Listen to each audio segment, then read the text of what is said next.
All right, welcome back, everyone. Um, let's take maybe 2 more minutes to let people trickle in and we'll get started.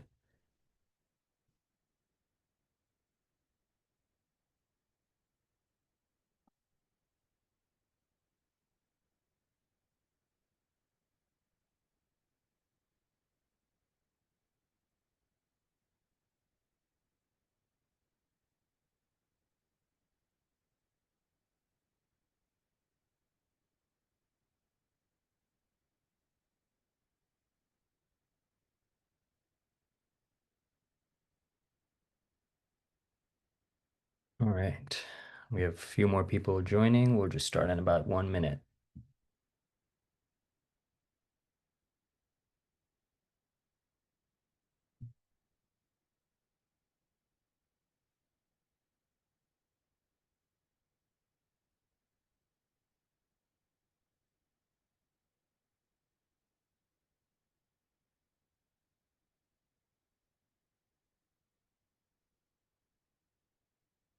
Okay, so let me go ahead and share my screen. Can everyone see my screen? You can put up a thumbs up if you can. Perfect. All right, so today we're gonna go over sort of a code-based implementation of RAG. Last time we kind of did the theory and kind of got a good idea of what RAG is and how it works. So before we kind of jump into the code, are there any questions lingering from last time about RAG or anything else that we talked about? And you can unmute or put things in the chat, and I'll make sure to pull up my chat right here. Okay. Um, If not, today we're going to be using this RAG Python notebook on our GitHub repository, and I'll put the link to this in the chat as well. And the first thing you're going to want to do is hit this open in Colab button, and that will pull this notebook up. So luckily today we don't need any GPUs. So if you just have the free tier of Google Colab, that will work just fine.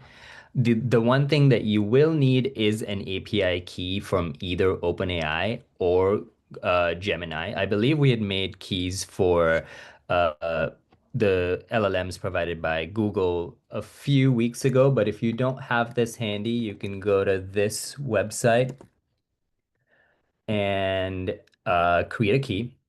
Or if you have an OpenAI account or a paid account, you should be able to also generate an OpenAI API key right here. So I'll give everybody about a minute or two to grab their keys because that's one of the first things we're going to be putting into our code. Yes, there's a question, double checking the list of items. Yep, Colab, OpenAI API key, or Gemini API key, either works. Cool. I'll take about a minute and then we'll move forward. If people run into issues, just put a comment in the chat and one of us will try and help you figure that out.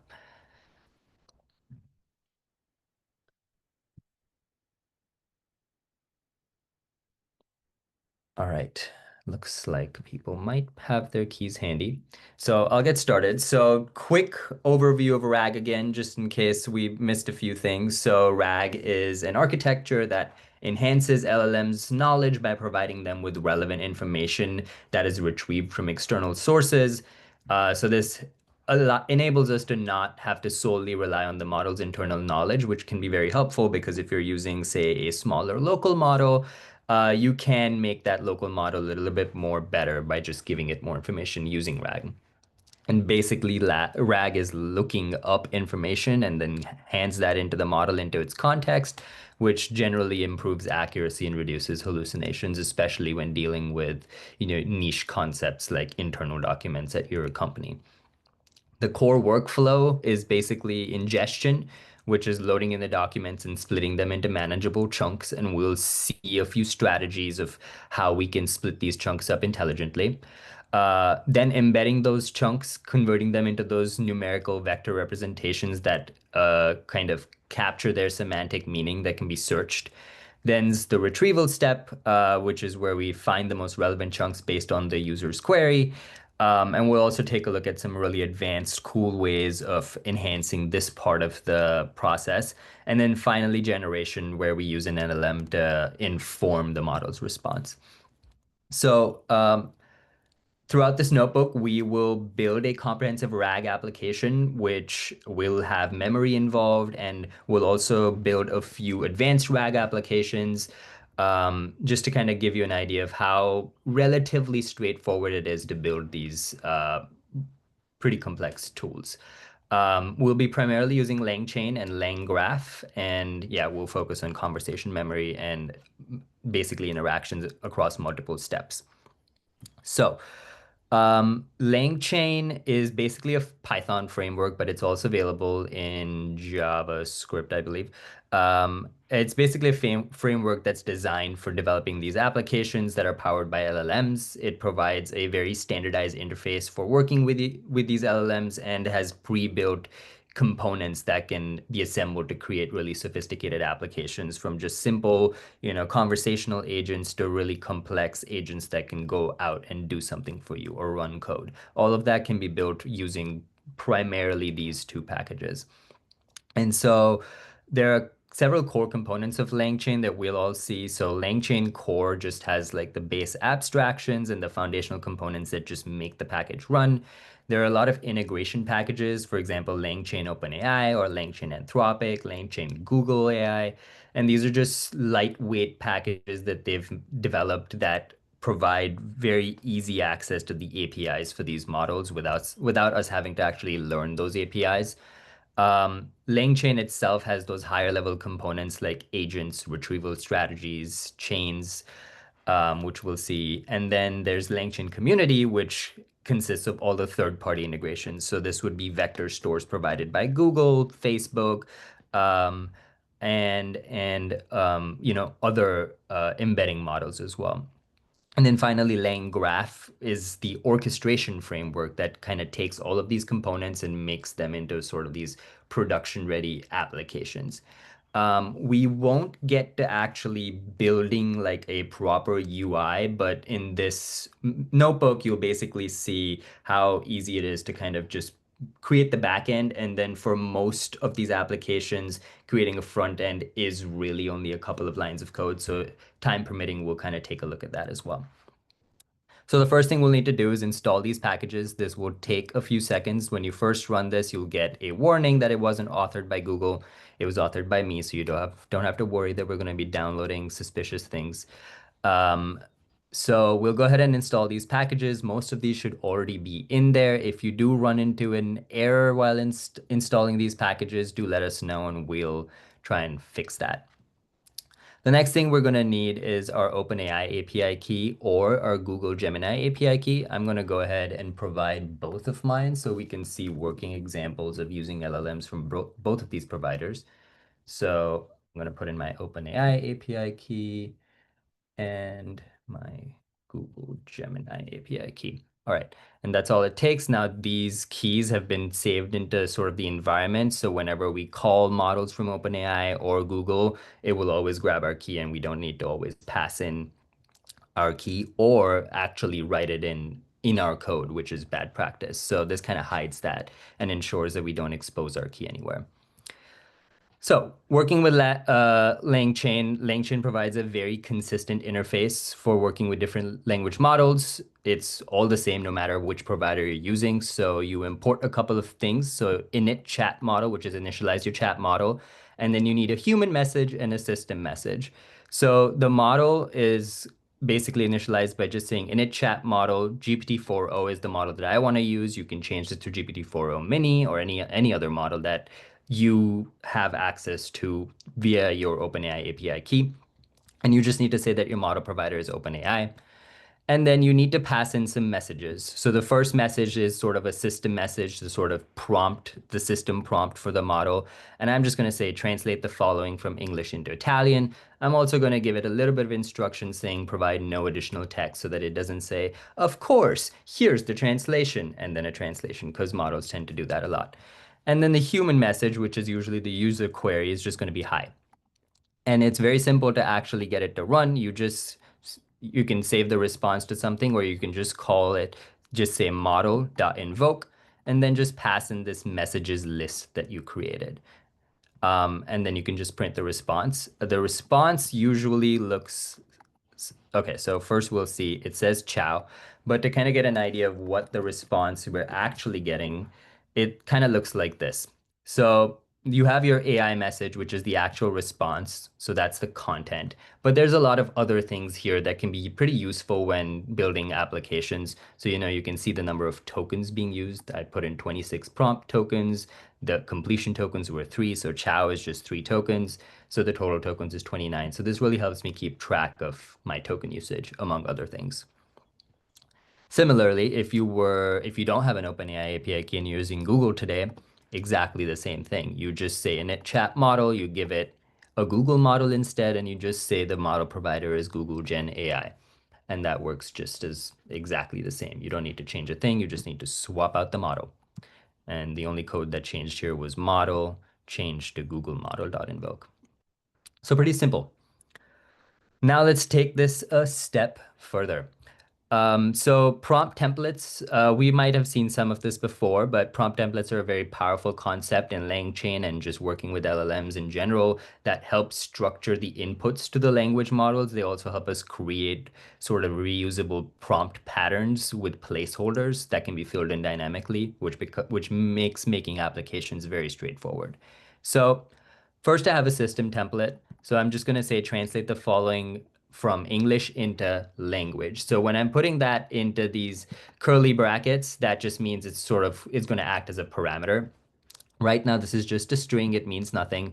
But when I put it into this thing called a chat prompt template, this is where it gets converted into that parameter. So the chat prompt template, again, looks very similar to what we'd passed in before. There's a system message and a human message in a list.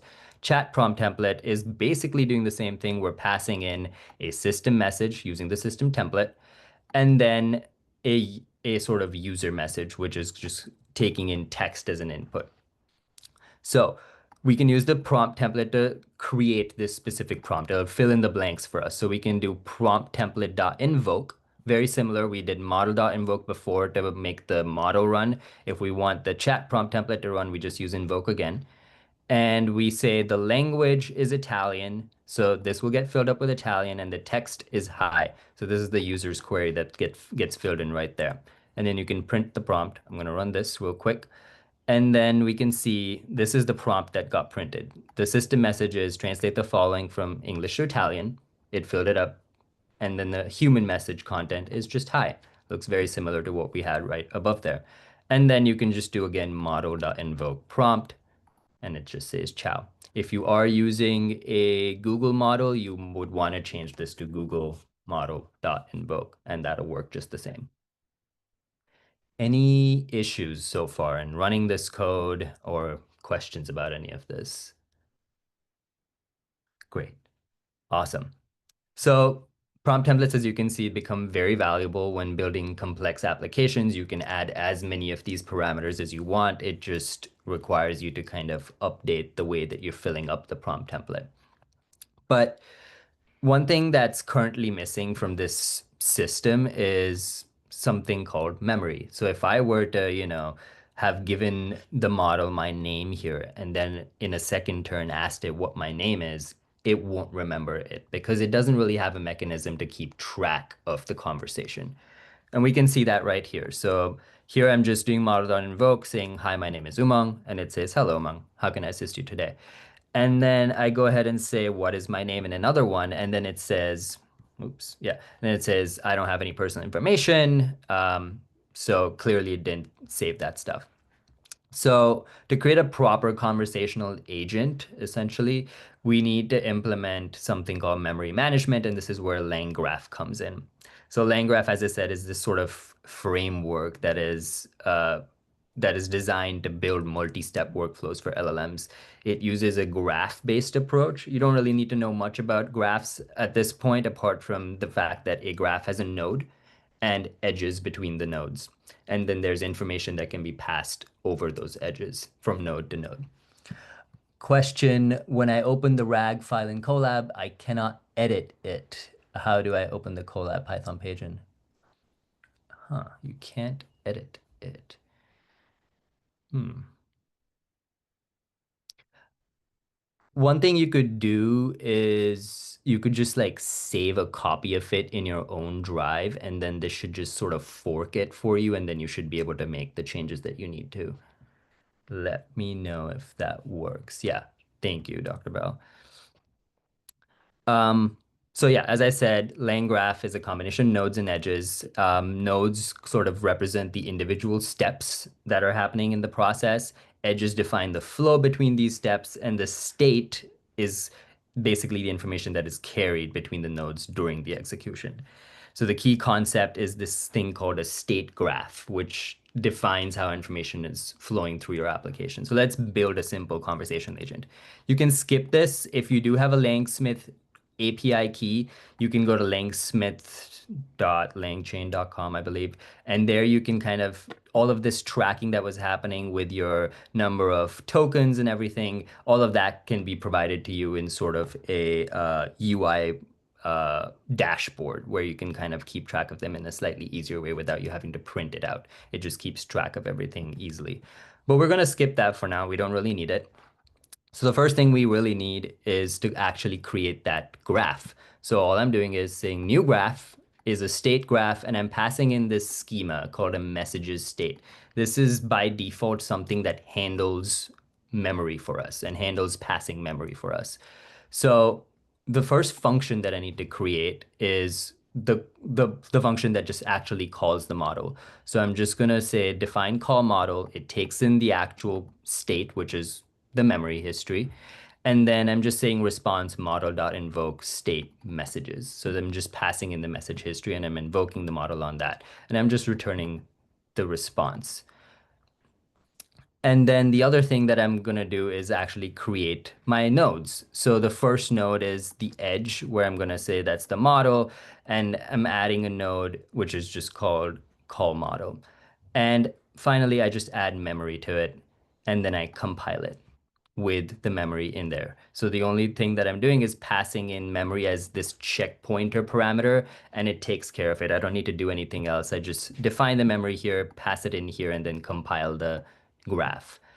And so once we run that and take a look at it, this is kind of what it looks like. It starts here, passes some information to the model, and ends. So to break it down, we create a state graph using the predefined messages state, which manages our conversation messages in history. We define the call model function, which is here, that takes in the current state and returns an updated state with the model's response. We added this function as a node in the graph, connecting it to the start point, and then we added memory that stores the conversation between turns. And then we compiled it into an executable application. This whole thing is an application that will now help us keep track of memory. The one last thing that we need to keep in mind is how do we keep track of each conversation as its separate entity? And that's done by something called a thread ID that's passed into this config.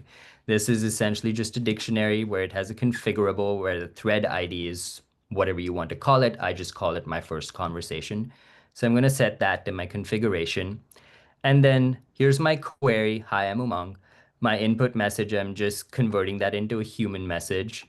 And then all I'm doing is app.invoke, very similar to model.invoke that we've seen before. App.invoke messages, I'm just passing in my input message and the configuration. When we run this, and I'm just doing pretty print here so that we know that this is the AI message. You don't have to do this. But you can see that the last object in this messages object that has been created, that is being managed by this messages state, just has the response from the model, which is, hello, Mung, how can I assist you?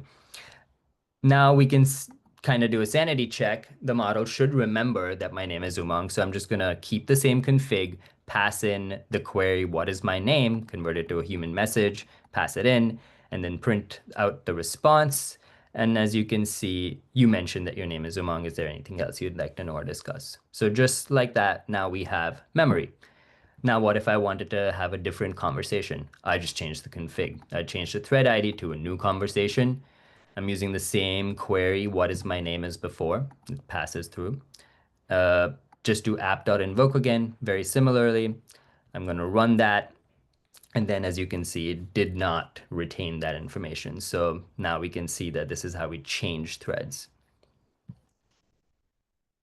Will the last few sessions be available on GitHub? Yes, and the recordings will also be available. I do believe that they are now on our YouTube channel. Um, we'll get them up on our GitHub, but they are on our YouTube channel, and I think one of us can share the link to that. Cool. All right. Now comes custom prompts. So we've created this system where, we don't really have a system prompt, or it's just using ChatGPT's basic system prompt. But that's not what we want at the moment. We want to say, let's say I want the model to start, um, you know, talking like a pirate. So I'm gonna pass in something called a system template. So I'm just creating a system template, which is just a string. I say you talk like a pirate, answer all questions to the best of your ability. And then we've seen this before, a chat prompt template. I pass in the system template and I pass this new thing called the messages placeholder here. And this basically includes the conversation history as part of the prompt template. So it just passes in the conversation history along with the system template and then the user query. So that ensures that the conversation object that's tracking the conversation also gets passed into the chat prompt template. And so let's see. Let's run that and then let's run this. So again, I'm not really changing much here, just one small change. So originally this is what our call model looked like. We were passing in the messages state. We're still passing in the messages state, but we are now first passing in the prompt. We're invoking the prompt template with the state. So that means we're invoking the prompt template with the messages that are being passed through. And then we just invoke the model and then return the model response. And then very similar to before, we add the start edge, add the node, which has the call model, add the memory, pass in the memory to the compiler and call it a pirate bot this time. Um, and we can run that and then we can test it. Similar stuff before, we're not really changing anything. We pass in the human message, we invoke the app with the human message in the config that I just called pirate here, and we print out the response, and it's talking to me like a pirate. We did not make any changes to temperature. Yes, this is not changing the temperature, although that is a parameter that you can pass in all the way here when we call the model right in the beginning. Somewhere in here, you can pass in parameters that also change the temperature, but we're not doing that. Why do we have to include chat history into our prompt? I thought the model kept that in memory through the conversation thread. So the chat prompt template is essentially the actual text of what is actually going to the model. At the end of the day, over this API, all we're doing is sending it a prompt, which has the system prompt, a human message, and then the memory is being managed by the memory object that we're creating using this memory saver.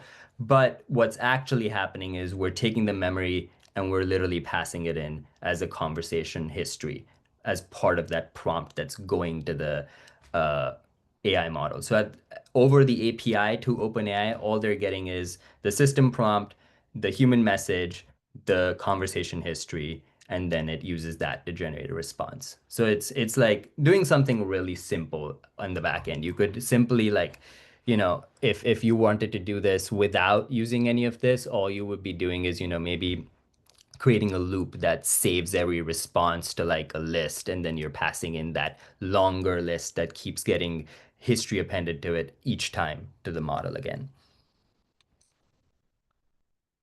Other questions?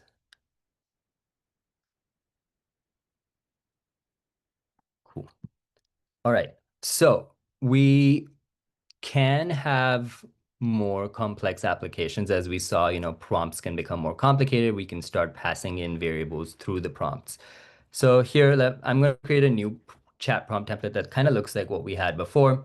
where there's a system prompt, you're a helpful assistant, answer all the questions to the best of your ability in blank language. And then again, I'm passing in that messages placeholder that allows us to keep track of the messages that are being passed in from one node to another and the conversation history and all that. This is where things get a little bit complicated. We need to now define a custom class. Right now, we've been using this messages state class that comes built in, but that's not built to handle complex chat prompt templates like this. So we need to work on it a little bit. So I'm gonna grab a couple of more functions from these packages, and I'm gonna define a custom state class. Um, Using Python's typedict. It basically allows us to create a structured blueprint for the state that will flow through the LangGraph application. It handles all the data that is being passed through in a nice dictionary, essentially. So the first thing we're passing in is the sequence-based message, which is basically the sequence of messages used in the conversation, which is the human message, AI message, etc., that LangChain has. And then this annotation tells the graph to automatically append new messages to this existing list as it is returned. So this is the part that ensures that conversation history is maintained across the nodes. And then finally, we have this language string. So this is what's happening here, where this type dict is also keeping track in addition to the messages, which this line is basically identical to what messages state is doing. But we're adding this one more thing called language, which is going to be a string, and this stores the preferred user language, which is going to be used downstream to kind of implement the prompt. So we're going to run that, run that, and then run that. And then the rest looks pretty similar. We've seen this before. We create a new graph. I'm going to call it translator, define the call model function. This hasn't changed. This remains the same. We're just using this class state here instead of messages state as before. And then we're just invoking the translator prompt template using the state. So that will fill up our prompt template with the language that the user wants. And then we just invoke the model and we return the response. Similar as before, we create the start edge, we add the node with the model, we add the memory, we add the memory to the check pointer, and then compile the app. And now we can test this. So given my configuration, my query is, hi, I'm Umang, language is French. I basically do the same thing, convert the query into a human message, pass that in as messages. Language is language, which is French. It fills everything up for me and then uses the config to keep track of history. And then you can print it out and then we can see that it's saying, hello, Umang. I think, how are you doing today? So that was a little bit complicated. Questions about that?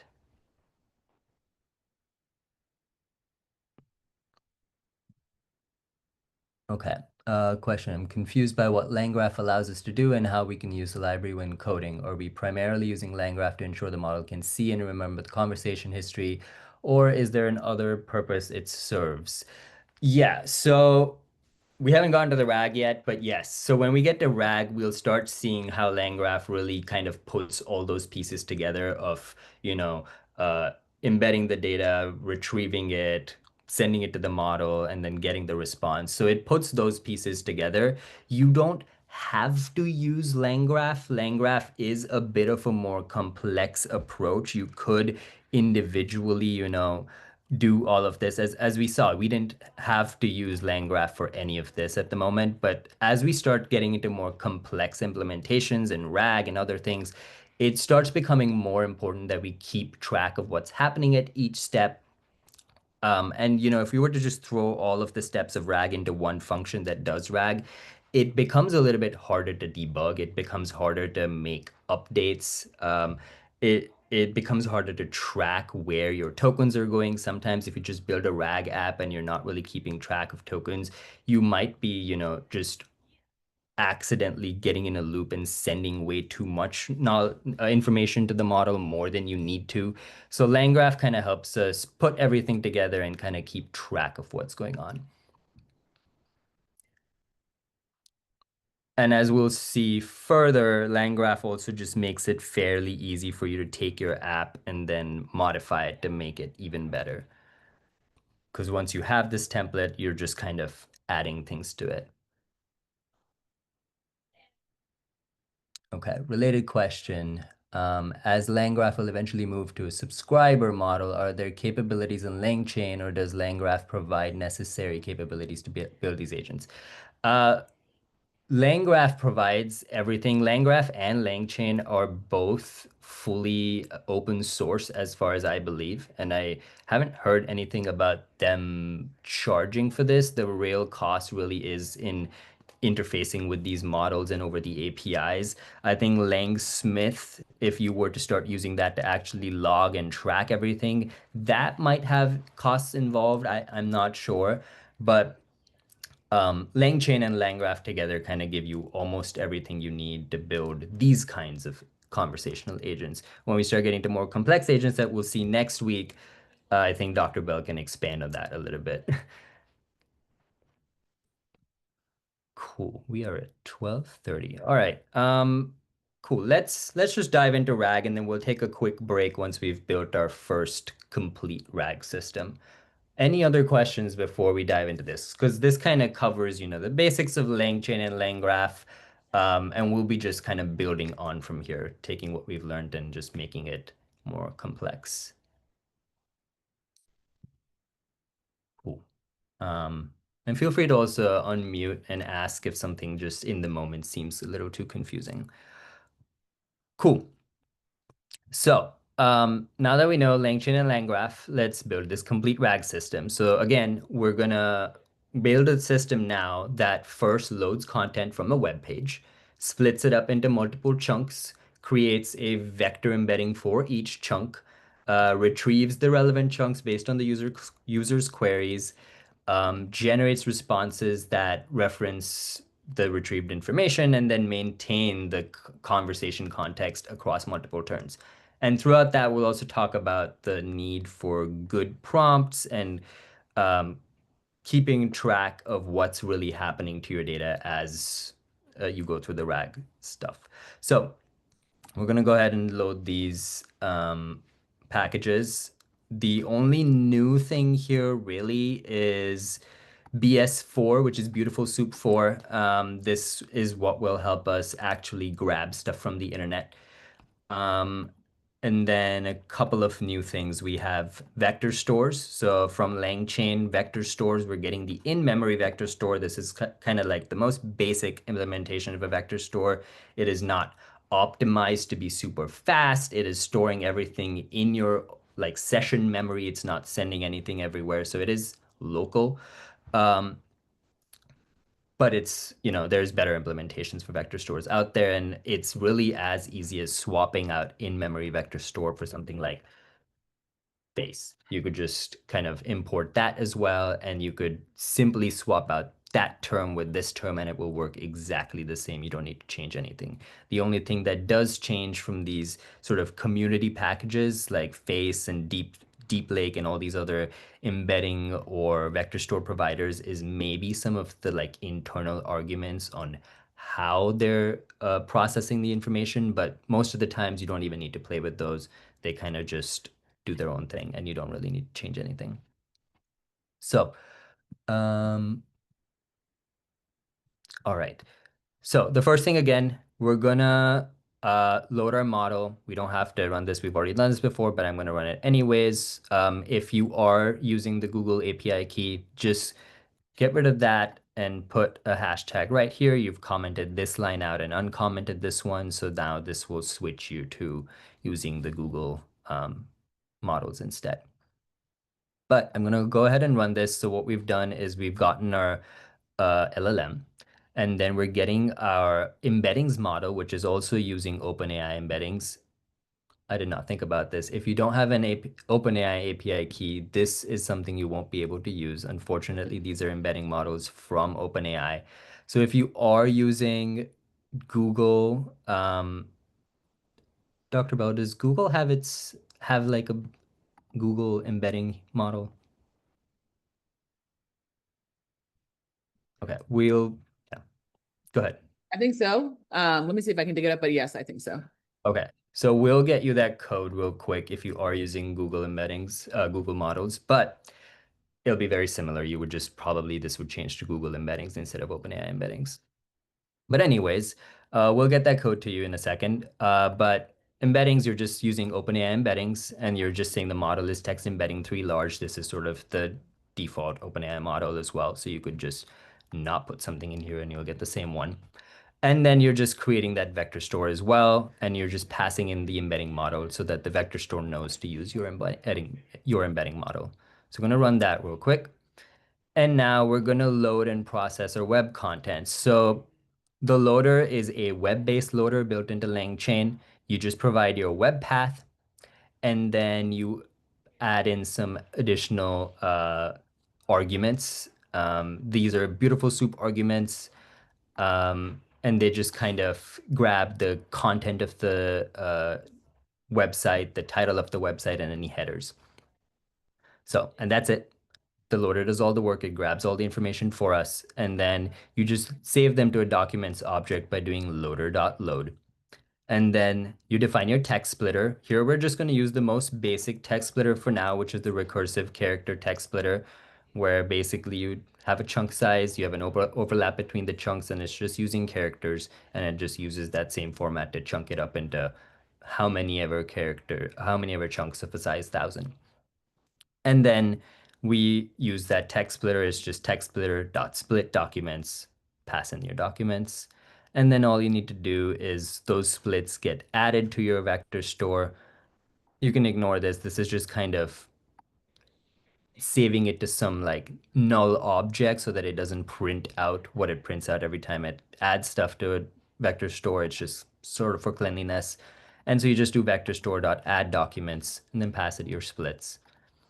That'll take about a second to run. And now we have converted that web-based document into embeddings that have been stored in a vector store ready for us to sort of retrieve against. Next we need is a prompt template. So again, very similar as what we've seen before. I'm just going to say you're a helpful assistant. Use the context below to answer the question concisely. And then I'm just saying context is this again, object that is being passed in. And messages placeholder helps us keep track of the messages. Again, stuff we've seen before, nothing too crazy. This is crazy though. Now we are actually going to define the LangGraph nodes. Before this, we had basically done this by creating this call model. So this was our only node. But now RAG has a couple of extra steps. So we're going to define multiple nodes. So the first step, node 1, is going to be the retriever step, which retrieves the documents from the vector store using the user's query. So the messages state is the parameter that is being passed through, which is containing the conversation state, prior messages, and it returns a dictionary, which is just the actual content and the context that it's gotten from the vector store. And how that works is you have your query, which is in this state object, and it's the last thing in the state object. So messages and then doing -1. So this is just like a list comprehension. You can just do -1, and that gives you the very last object in the messages list. And then you can just do content. So that's the last message in the conversation. And then once you've gotten your query, the next thing you need is your docs. And the way you get your docs is by doing that similarity search. So all I need to do is vector store.similarity search. The vector store that we're using, which is the in-memory vector store, has a built-in similarity search function, and it just implements everything for us. We just pass in the query, and it retrieves the top K relevant documents, which is just, I think it defaults to 4, but you can just pass in K and just, say whatever how many ever documents you want it to retrieve.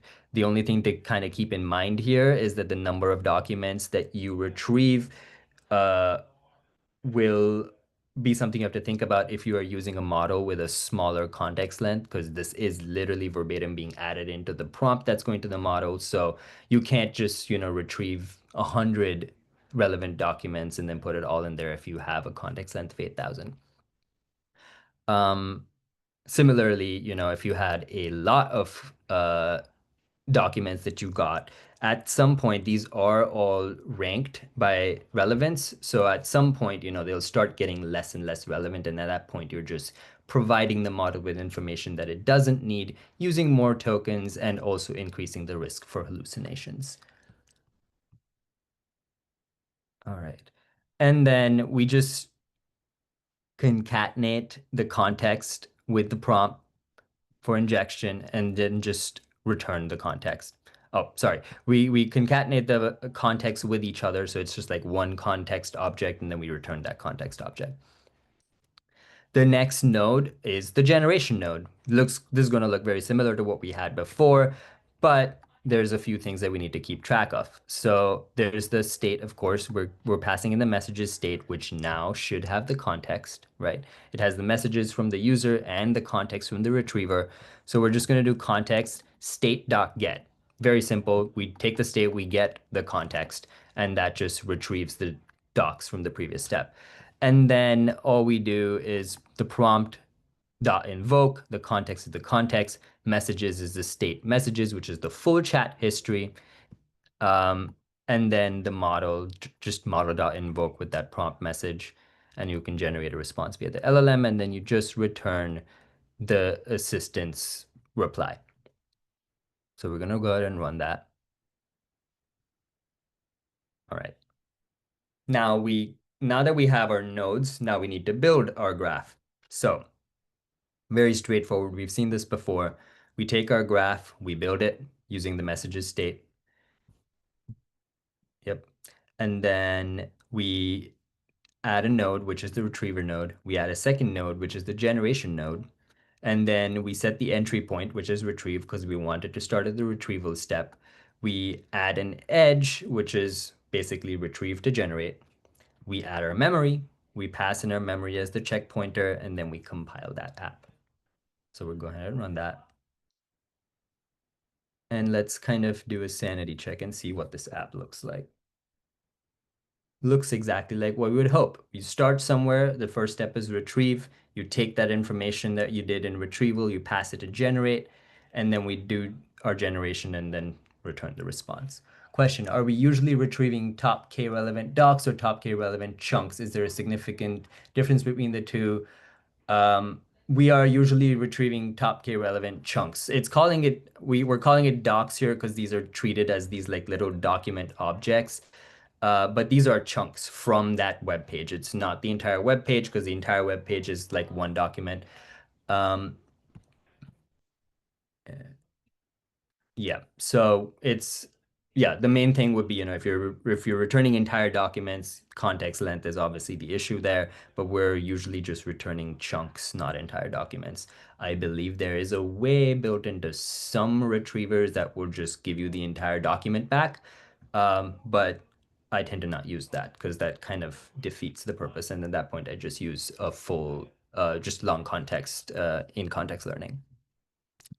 Someone is getting a resource exhausted error. Oh, I'm sorry to hear that. It's possible that's happening because you're in some sort of free tier. I'm not sure. Um, but you should be able to follow along because most of this is pre-run and all of these are already there. And you can maybe run this locally because you can download this as a regular Python notebook and just ensure to run those pip installs right in the beginning. And you should be good to go. You should be able to run this locally as well if you have like Cursor installed or any sort of IDE. All right. Let me see other questions real quick. Um, the web page we had crawled has figures in it. Does the crawler ignore those? This one might. Yes, there are. Again, so if you are working with multimodal documents, there are other techniques that you will need to involve. Usually you have multimodal loaders. I don't believe the web-based loader grabs the images by default, although there might be a way to do that. In a second, I'll show you once we're done with this is another loader that processes PDFs but has OCR built into it, so it processes the images as well. But you need to kind of keep track of those.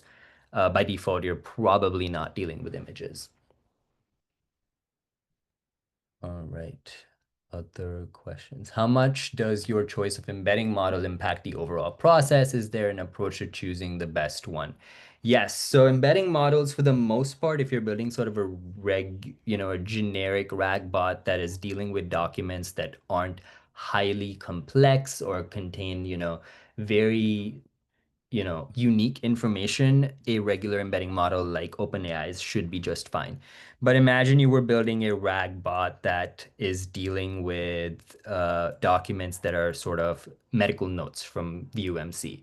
In that case, there are so many sort of acronyms and terms that are usually just not part of the English language that just may not make sense.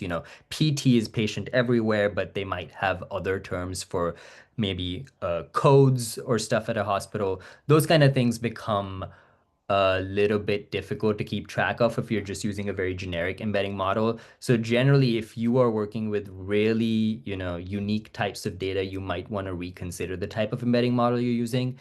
Sometimes if you're just doing RAG over a code base, you might want to consider using a code specific embedding model. But generally for our use cases, I've used the OpenAI embedding model, and that seems to have done the job.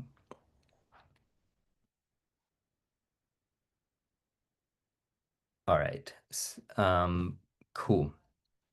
All right. Where were we? Okay. Web-based loader. We defined our nodes. Okay. We just built our graph and this is what it looks like. Perfect. Um, So let's test this RAG application. So just to keep in mind, so this RAG application should be able to grab information from that website document that we've downloaded, and then it should be able to also keep track of things across turns and be able to return good responses. So let's run the first turn. So this, I'm just asking, my name is Umang. So great. It was able to respond to that well. And then I'm going to just ensure that it's recalling my name. So it's actually using memory. And I can here see that it is using memory. So that's great. First question, what is task decomposition? Oh, I never went over what this document is. So I'm going to go ahead and open that real quick just so that people know what we're referencing. So this is a blog. That's just talking about LLM-powered autonomous agents. It's going to talk about agents, so we're going to ask questions about agents, but we're not really going to talk about the content of this here because I think this is for next week. So um, we're going to ask what is task decomposition. So it gives me a response. Task decomposition is, blah, blah, blah, blah, blah. And then I just ask, can you elaborate on that? This is what really tells me that it is keeping track of everything because now it's responding, certainly, and goes on to continue talking about task decomposition. If I just said, can you elaborate on that? And memory wasn't working, obviously it would ask me something like, I'm not sure what that is. Can you, and so on and so forth. So questions about any of that?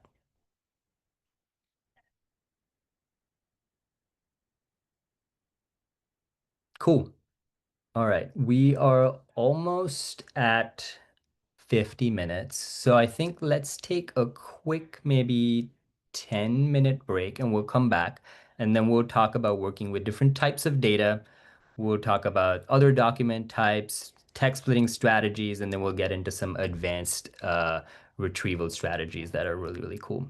So I will see you all back here at the top of the hour, um, and we'll continue from there. But I'll be hanging around, so if you do have questions, I'll be happy to answer those as well. All right, see you in 10.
All right, welcome back.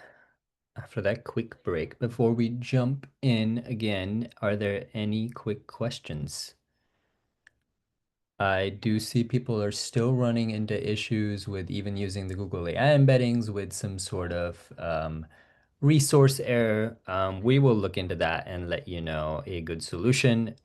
We'll either email you all or we'll update this notebook on our GitHub repository with instructions on what to do to get it to run. Cool. All right. So, as I mentioned, you might be working with a lot of different types of data. I hope you brought some data to kind of experiment with. Hopefully, we'll have some time at the end of today to just experiment a little bit with your own data. But maybe you have, a CSV file.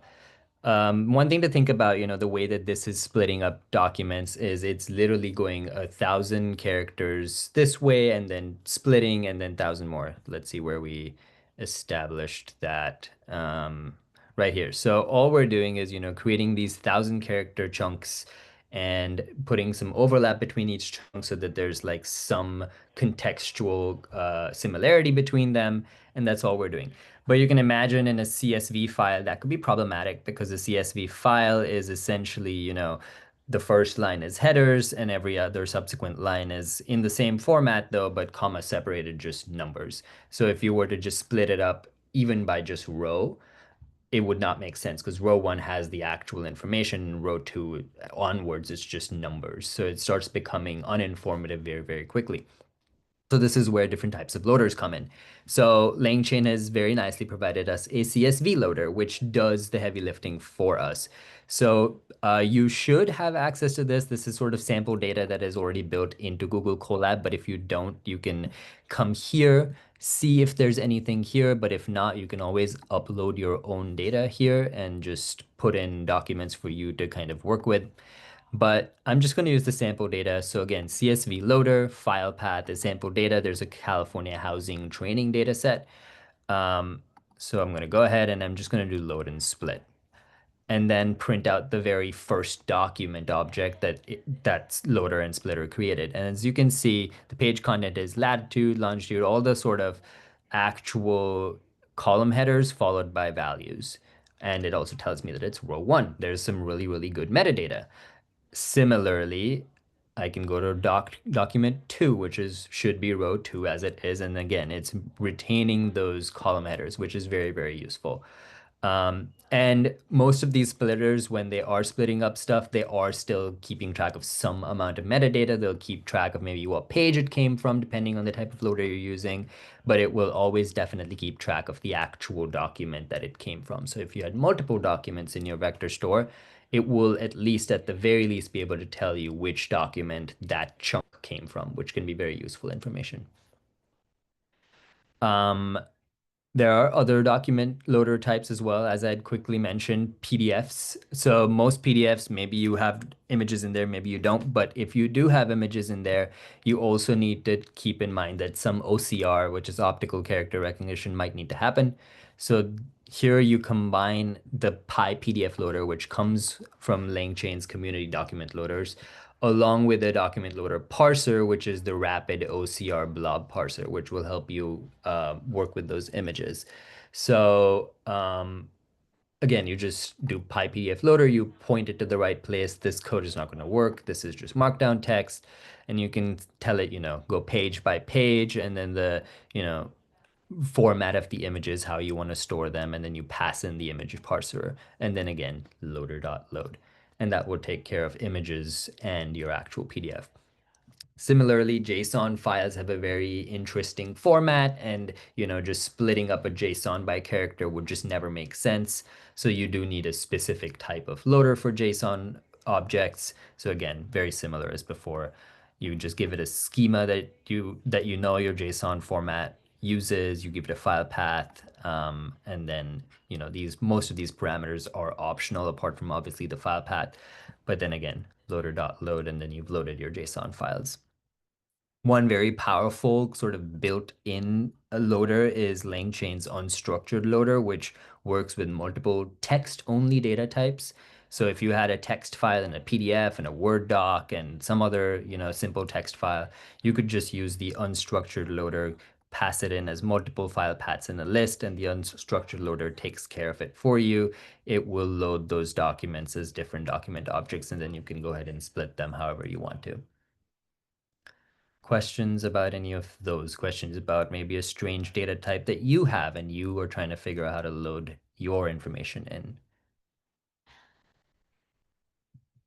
Cool. If you were working with sort of ArcGIS, they have ArcGIS loaders as well. I've gotten that question a lot. So definitely go to LangChain's documentation. I will share a link to that. But they have hundreds and hundreds of community supported open source document loaders, text splitters, all that good stuff. So definitely go check that out and you will likely find something for your data. Cool. So now let's talk about some text splitting strategies. So, breaking them up into smaller chunks is definitely something that we need to do. And so we have several approaches for that. One is the recursive character text splitter, which is what we just saw, which tries to split by different delimiters. Here it's just, but it defaults to new line. So it's going to go to a chunk size of 100, find where it breaks a new line, and then just make that a new chunk. So it's going to by default go over new line, but you can pass in a comment here saying delimiter equals tab space. And then it will kind of go to as far as it can go before breaking it up. So if maybe your paragraphs are more than 100 characters in chunk size, maybe you want to keep that in mind. But you can't, generally what I'm trying to get at is don't blindly split your documents. You have to, maybe as a proof of concept, that's fine, but to really get good information out of RAG, you should pay attention to how it is that you're splitting your documents. Similarly, if you had a markdown document that has different, ways to split up the documents, you can use a markdown text splitter, where, you have this markdown document where there's title and other title and other title and so on and so forth. You can just give it headers to split on, this is header 1, header 2, header 3, and then you give it a markdown splitter and it will split your document up into these separate objects, as separate documents, which can be very useful. So you can like keep an entire, you know, titled section or an entire section together in one object. Here, you're not obviously saying how many characters the chunk is going to be, you're just telling it where to split. The best way, really, to do text splitting would be semantic chunk splitting. So essentially, you want to not just split where it makes sense, like maybe by paragraph, maybe that doesn't make sense, but maybe you want to split by topic. That can be, if you're doing it manually, that can be pretty difficult, but there's, intelligent ways of doing that. So the semantic chunker from LangChain uses this concept of a sort of a sliding window where it uses the embeddings to actually detect natural semantic boundaries. So if imagine you have the sliding window, and if embeddings are sufficiently far apart at some point, the chunks are split. So um, so basically, this is done by looking for differences between embeddings between any two sentences. And when that difference in embeddings is past some threshold that you get to set, they're going to be split. I think the default is based on percentiles. So in which method, any difference greater than, uh, you know, a default value, which is 95th percentile. If it's different, then it'll split it there. You can also use standard deviation. You can use interquartile range. You can use gradient. There's lots of different ways of doing that. But there's this really, really good Python notebook on the sort of 5 levels of text splitting that really go into the details of how you do this stuff. So I definitely recommend you check that out. But LangChain has provided us with a built-in semantic chunker. So again, it's an experimental one, so you'll get it from the LangChain experimental package. And you just say text splitter, semantic chunker, you pass it in the same embeddings. The breakpoint threshold type is defaults to percentile, and then it will just break whatever document you have sort of by topic. Questions in the chat. can a RAG extract data that can be queried almost like structured data from completely unstructured data sets? Example, ingest a novel and then be able to answer the question, how many times did character X interact with character Y?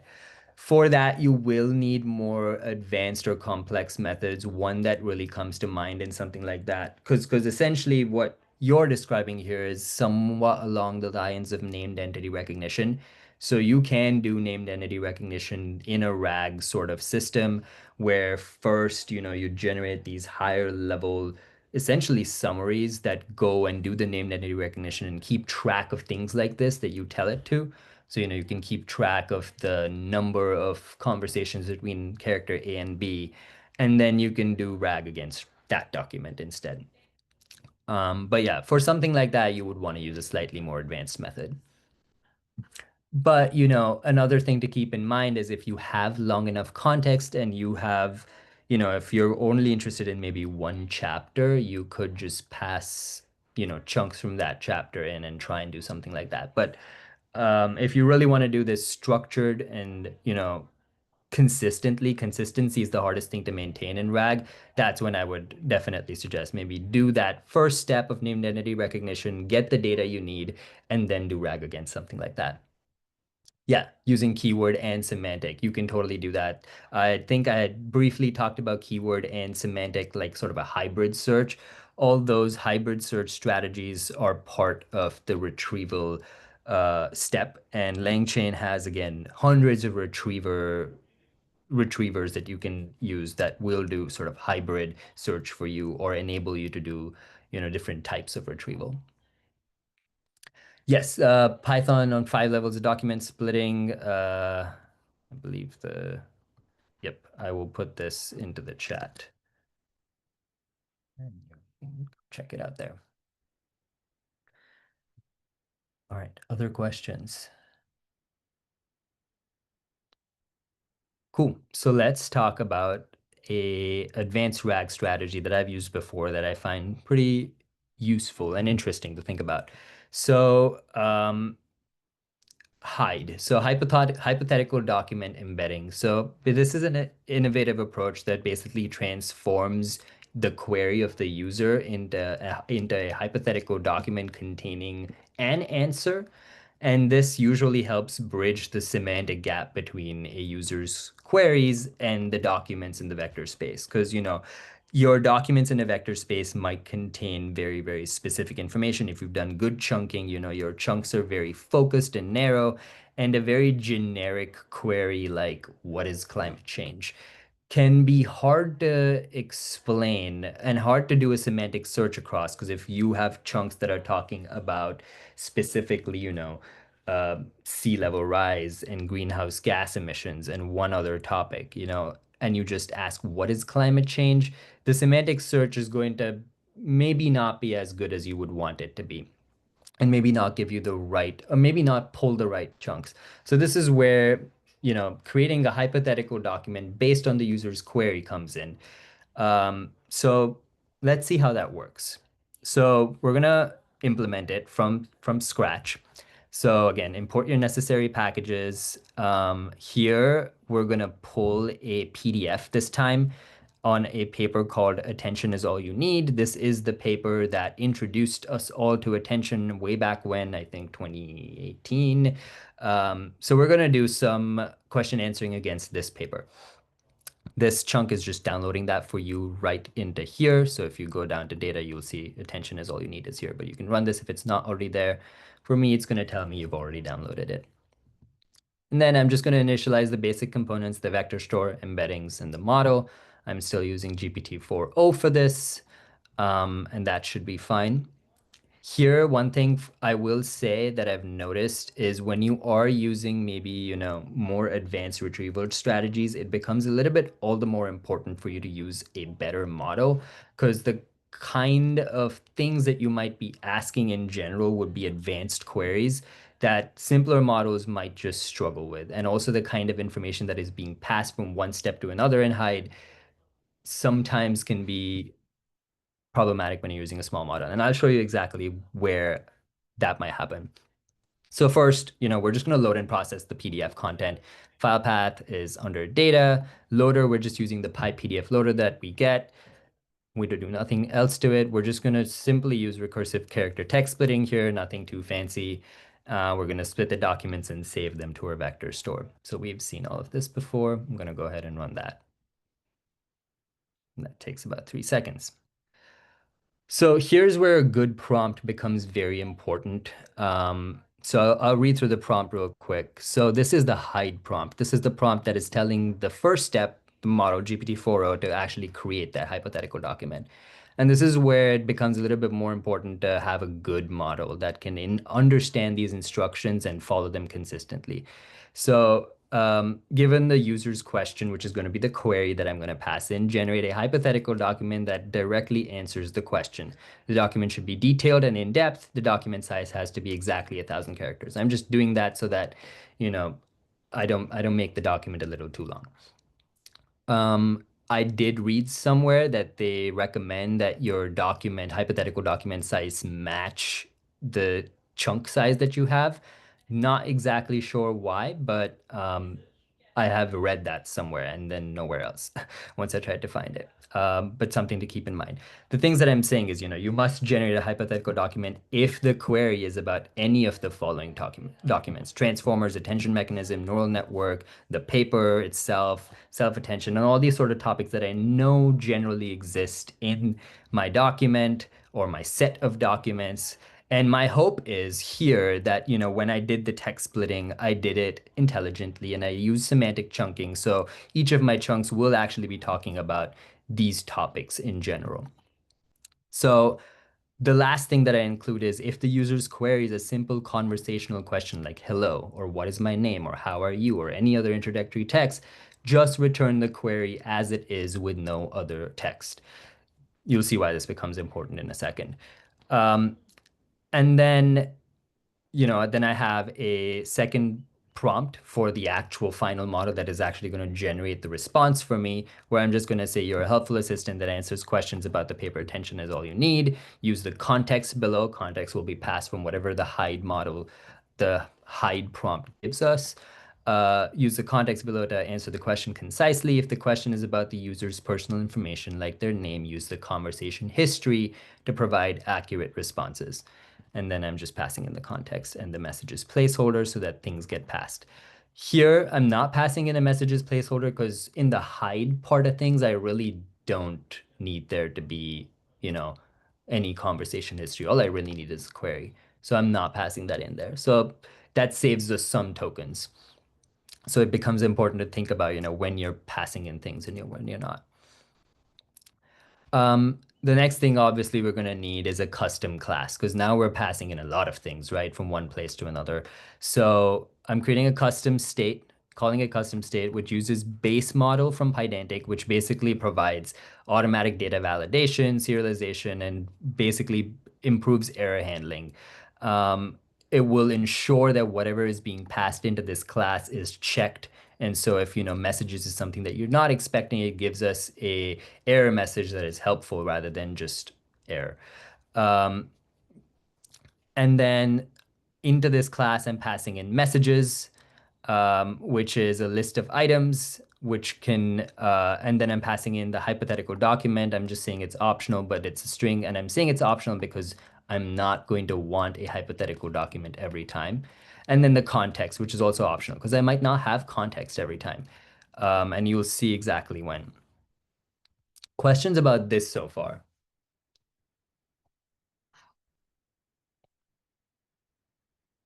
Cool. Let's see this in action. So we're going to define our LangGraph nodes. So the first node is the hypothetical document generation, where I'm just defining this function using the custom state that we just made.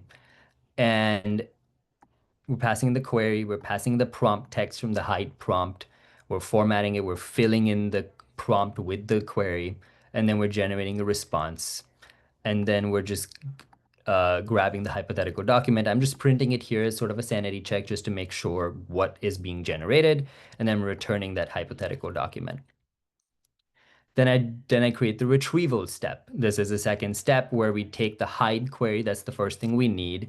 And I'm doing some logic here. So I want to ensure that, when the hypothetical document is either the same thing as the query, as I told the model to do, if it is, just introductory text, or if the hypothetical document is just short, less than 30 characters, and likely not useful, I'm just not going to use it. So I'm just saying if the hide query is equal to the query or less than 30 characters, the context is literally just no specific context retrieved for the basic query. Otherwise, I do my similarity search against the hide query.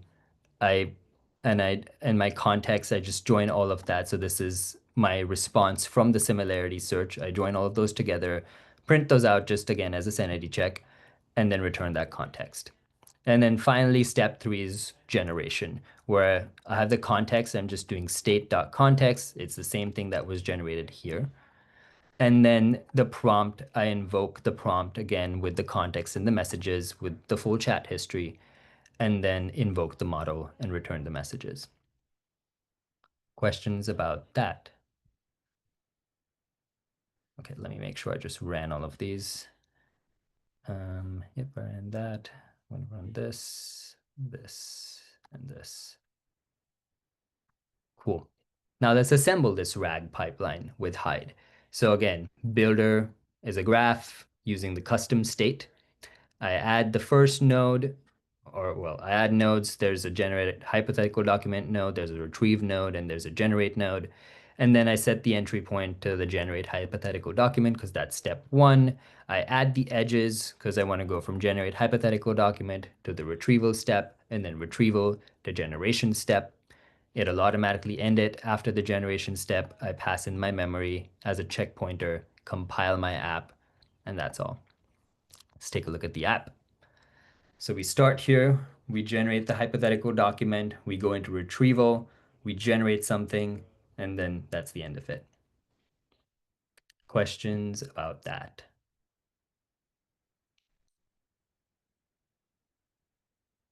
Cool. All right. So let's test it out.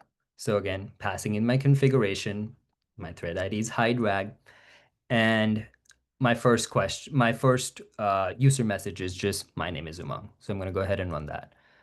Now we want to make sure that this logic that we built in here is working correctly. So that's why I have those print statements in there. So I know the first hypothetical document that is generated is the same thing as the query. Perfect. It's just saying my name is Umang. And then the hypothetical document that the retrieval step is getting returns no specific context retrieved for basic queries. So I know my logic is working correctly. It's not passing in my name is Umang as a document, so that doesn't confuse the model. It just ensures that the model knows that there was just no context. Just kind of respond to this. And then the response that's generated is just simply, nice to meet you, Umang. How can I assist you today? So that's working there. So on the next query, what is my name? Just to check that the memory is working. So hypothetical document originally created is just what is my name. It's not doing anything else. It's saving us tokens there. Again, this is working correctly. No specific context retrieved for the basic queries. So that's working great as well. And then memory is working as well because it knows my name is Umang. Fantastic. Now let's ask some questions. So what is attention? This is a real question. This is something that a hypothetical document should be generated for. So hypothetical document, let's take a look at it. And I can see here that, okay, attention is a mechanism, blah, blah, blah. This is all ChatGPT generated. And now it's going to use this in my retrieval step. As we can see, the hypothetical document that was used in the retrieval step is the exact same thing. So I know now that it's also passing in the document correctly when it should. And now it's just using this to do the retrieval rather than just what is attention. So it's going to improve the chunks that are being pulled. This works better when you have many, many, many documents in a vector store. This is just one document in here, so maybe not the best, use case for hide, but here you can see that this will generally get you better retrieval. And then you have a response that's saying, tension is a mechanism, so on and so forth. And then I just say, can you elaborate on that? It is elaborating on what it just talked about, even in the hypothetical document. It's passing that in, and the response is significantly more elaborate. Questions about that?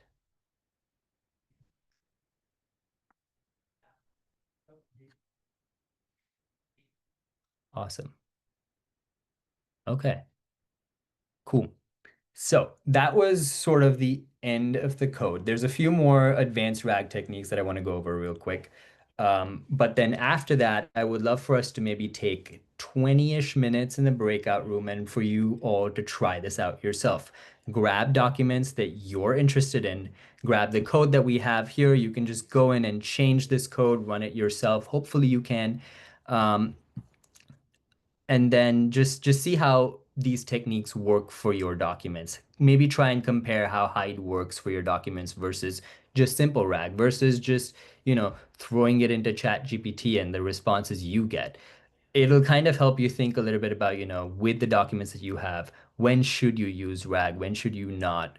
When do these advanced techniques start becoming more important? When do they not?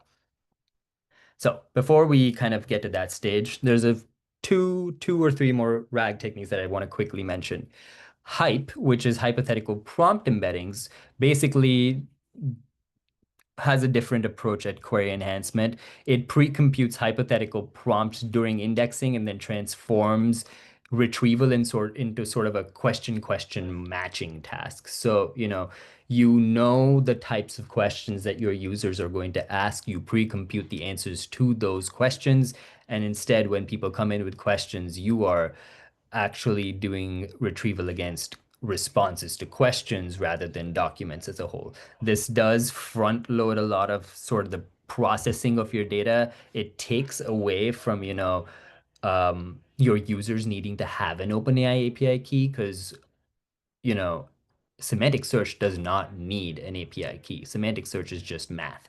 So if you have pre-computed responses, all you're doing is comparing your query to these pre-computed responses and then returning that. So that can be pretty helpful. And then you can maybe, put a lightweight model at the very end to just convert that question into something better if you need it to be, but you don't have to have it there. Hierarchical indexing is something that I've used, which is really, really useful when working with extremely large documents. It basically organizes your document information into a multi-level structure where you have top-level summaries, mid-level overviews, and then like detailed chunks with the information. I won't go into how this is implemented because this is just a lot of complex custom Python code. But essentially, what's happening is you load your PDF or PDFs. For each PDF, you create a document level summary. You embed those summaries, you create a summary vector store, and that's the end of that. But also at the same time, you're splitting it into these detailed chunks, doing what you would do regularly. You embed those detailed chunks and create this detailed vector store. And then that's the end of your PDF encoding. And then once a user query comes in, you first search your summary vector store, then you get your top case summaries. For each summary, you can filter the detailed chunks by page, and then you can search those filtered detailed chunks. You can collect the detailed chunks and then return results. So that really helps in doing search across really complex documents. Um, this has worked fairly well for us in our climate policy project where we have um, these 400 page documents and 150 of those that are climate action policies across the United States. And just doing RAG across a 300-page document just on its own was not getting us really great results. So what we did was we generated reports, not summaries, but these reports that answered a bunch of questions that kind of captured the essence of those 300 pages. And so now we have these detailed reports with really good information um, that give us better initial search results. And then now we can use those we're going to continue working on this project over the next year. And we're going to build in the second half where we get the, detailed chunks filtered by page. But currently we just did that like first half. Even just pre-processing your data by, taking large documents and generating summaries is a really good approach to improving your RAG results. Questions about that?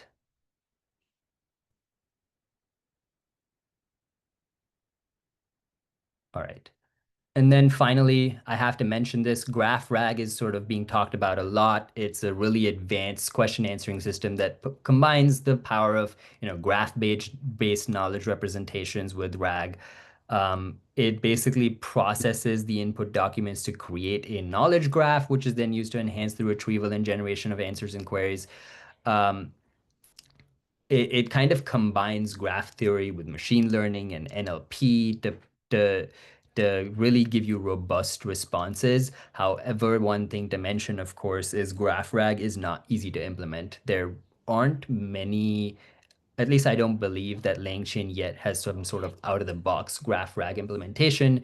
Most implementations that I've seen require you to actually build the graph, understand graph theory, because these knowledge graphs are only powerful when they're built correctly. So you need to have that, context a little bit, but they can be really powerful when you have extensive amounts of knowledge and you really need to provide, you know, good retrieval across really, really large corpuses of data. Awesome.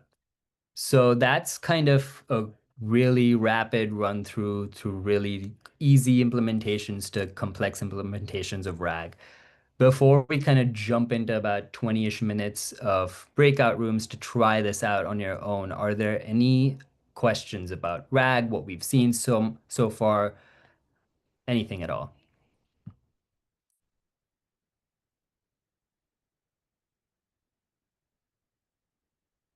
All right, awesome. So I'm gonna go ahead and see if I can make some quick breakout rooms.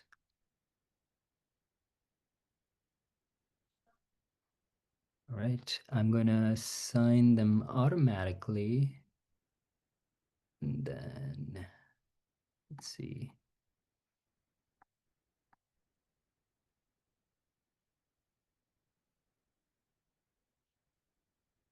All right. Okay, so I'm gonna move us all into the rooms and I'll keep going through the rooms, seeing if anybody needs help, but see you all in about 20-ish minutes.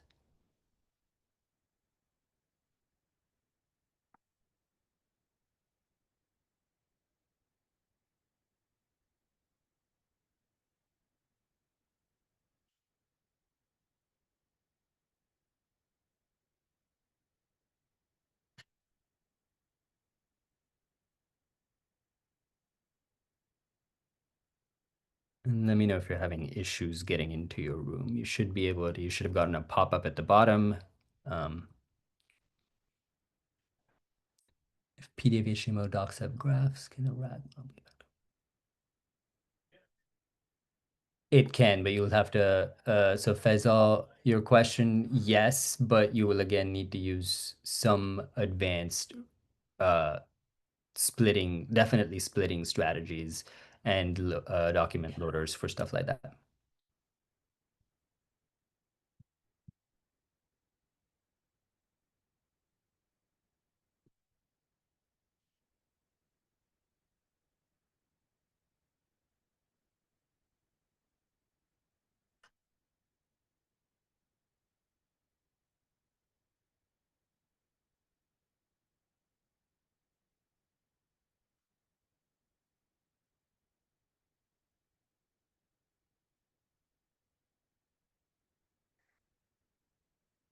Sharo, can you maybe go to room 5? I think there's just one person in there at the moment.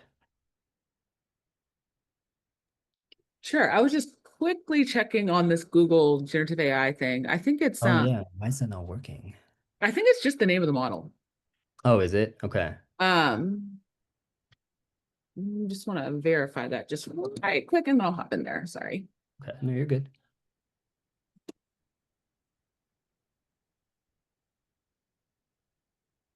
Yeah, I think it doesn't like that model name. Or it doesn't like a specific model name. It likes Okay. Uh, uh, Whoop, let me get back there. It likes text embedding 001 or 004, but it Okay, doesn't can you like quickly the put that in the chat? I'll just send that as a broadcast message. right. Just make sure. All right. Yeah, that doesn't, yeah. Um,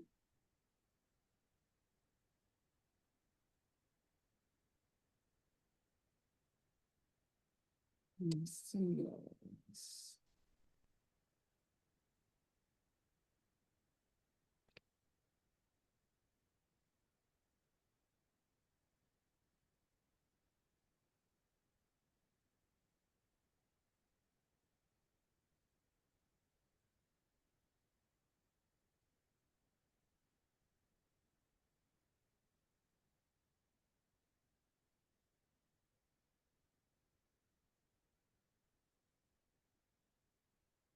Oh, so many to navigate.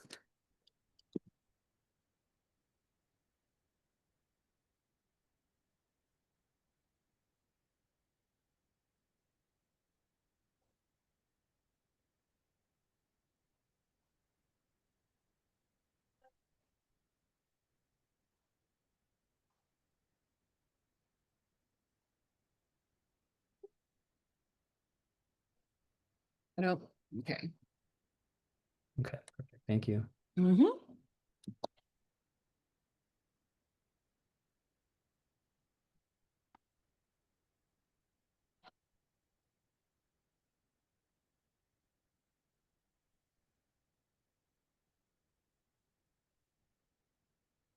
Oh, too many windows overlapping. All right.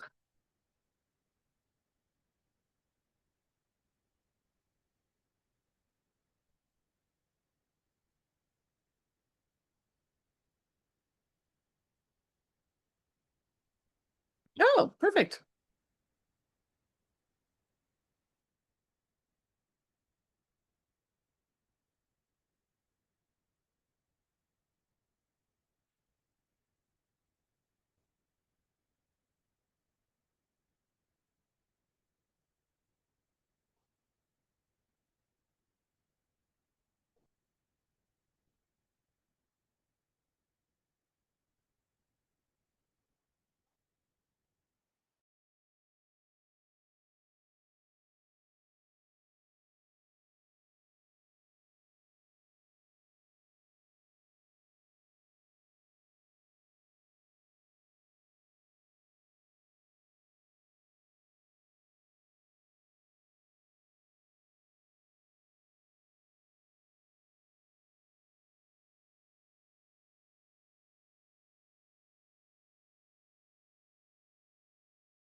All right, welcome back.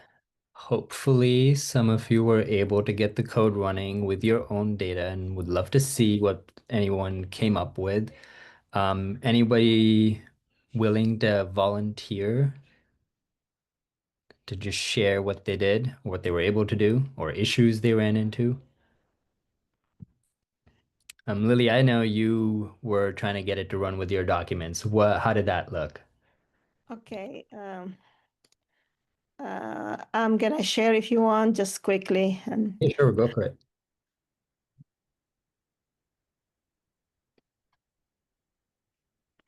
so yeah, I just copied the code and uploaded a file about our new program, the data science program. So I felt like we can create a chatbot for our advising unit where if they have a questions about students asking questions about the program and the type of classes they need to take. So the PDF file was nothing but our program. That's it. One PDF file that lists the courses and what kind are core, which ones are elective. So at the beginning, everything worked fine. However, I had an issue with the directory where I saved it, actually the file. And Umang helped us, jumped into and guide us where the file was. And actually, everything ran smoothly. After uploading it, we were able to ask simple question, for example, what is the data science program? Mhm. And it was able to answer that question for us. Awesome. Yeah, that's it. All right, great. Anyone else have issues that they ran into, something that they were able to build, questions, concerns?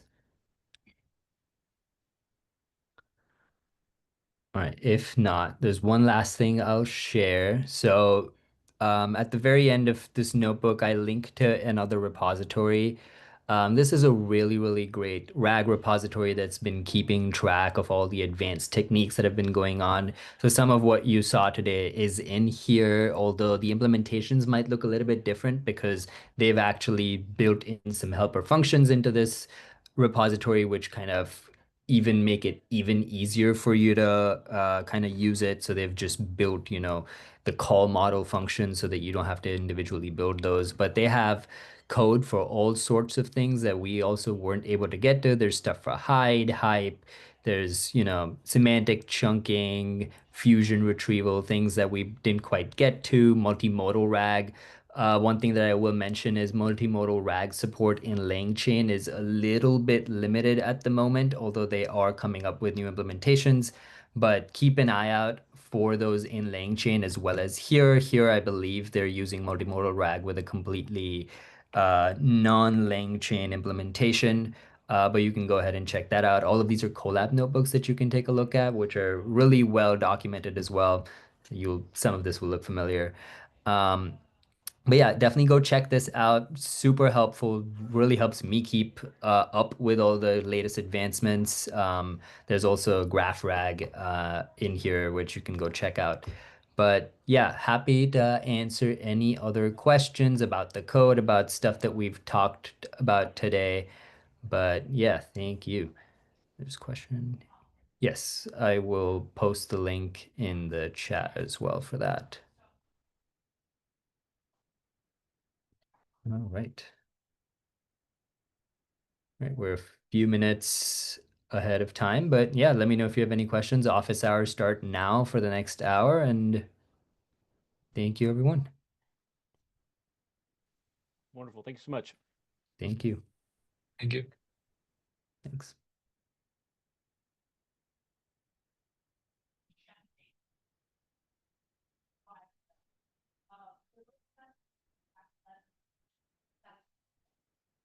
All right. Any questions?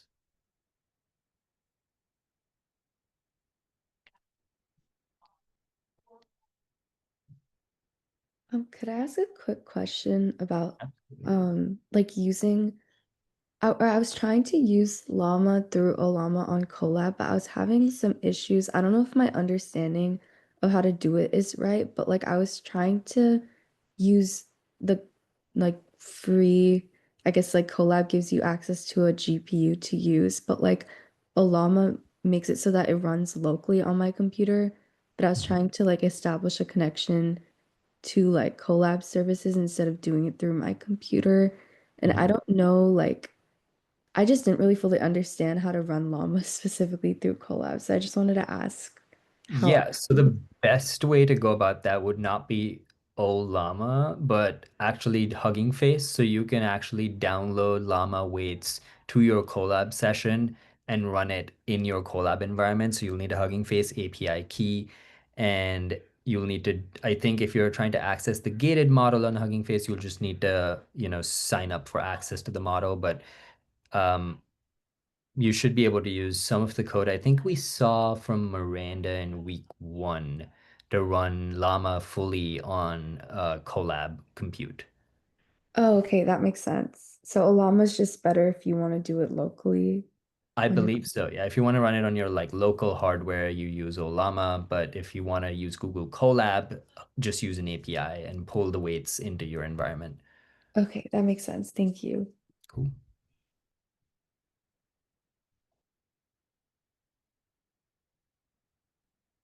All right. Other questions?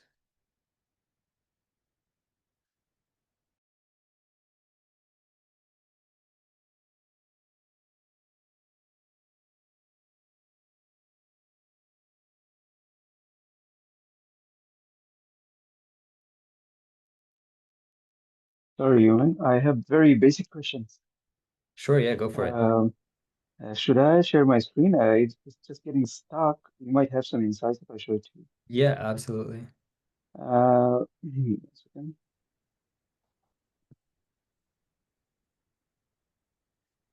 Do you see my screen? It is low. Okay, yep, I see your screen now. Yep. All right. So from the very beginning, Mm-hmm. I get this is the first error message that I'm getting right here. Warning: the following packages were Right. previously imported. I I think this is okay. If it shows this message. So I would just restart the session and run it again. Because I think the packages that cause this are like the Google generative AI package. So I also ran into this. Just hit restart session right there. And you'll basically have to rerun that first chunk and then do it again. Okay, I tried restarting the session. Oh, But the would the other alternative be erase the Google AI parse?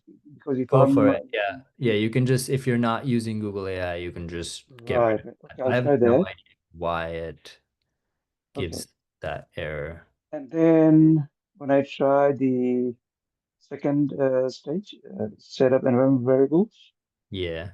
here after I don't even know if I'm inserting. Sorry, my API key is getting all exposed here. Oh, yeah. Okay. That's So that okay. is not what I you're don't care much. supposed to do. That is not what you're supposed to do. So Okay, if you just so delete your API key from the actual code, okay. and then you see that little box that's popping up, Okay, yes, yes. Well, put it that's in where I there. enter it. Okay. Yeah. All right, I'll do that and maybe come back to you. Okay. Cool. Thanks. I'll unshare my screen.